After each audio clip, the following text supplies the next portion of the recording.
All right, welcome back. So today we're looking at creating a timer in Scratch, but we're actually going to use variables to do this. Now, Scratch does have a timer built in. You can actually access right here, and you can see that it's go ahead and running, and it does the moment I actually start up Scratch.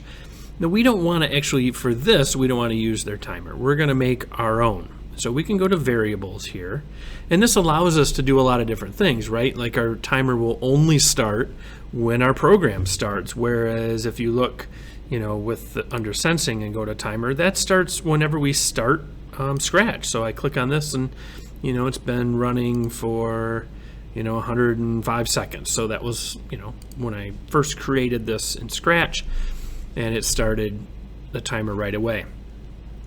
But if we want to actually have our timer just start when our program starts instead of the actual Scratch editor, then we're going to use a variable. All right, so we're going to go ahead and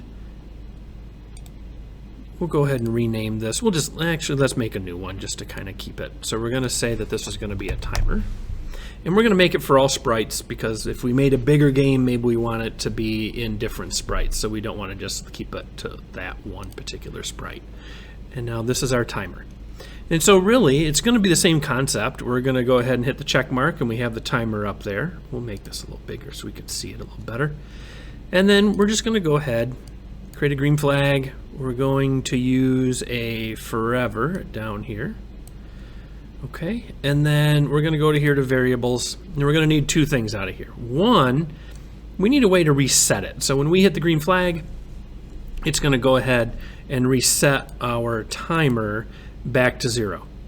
And then we want to have our timer change, and you got to make sure you go here and change this to timer instead of leaving it as my variable. We're going to change that to 1. Now, the way the computer operates, it thinks very quickly, and so there's not like a delay here. It's not like a 1 second delay every time it changes by 1. It's going to count very, very, very quickly. And if we hit the green flag here, you can see it counts incredibly difficult, or incredibly fast. So we don't want to do that, but we do have the option to go to control here, and we can use await. So what we're going to have it do is it's going to change the timer by 1, and then we're going to have it wait 1 second. Now it's probably like 1.000, 1 second. However, I'm sure it's a little bit more than a second, because we have the program that's going to do 1, and then it's going to count to 1 second and then run that again. So there's probably a slight lag there, but for main purposes, it's going to operate like a timer and just count 1 second at a time. And let's go ahead and hit that green flag. So it's going to reset the timer, and forever it's going to change the timer by 1 and then wait 1 second. So if we just sit here and watch, there goes our timer. And we could add things to this. We could, add an if statement onto this and check to see when it reaches a certain amount of time. We could use that for a race game or any sort of game that has a timer. And we could use this as a means for a timer. I like this version of this a lot because I don't have to use Scratch's built-in timer, and it allows me more control over what's going on.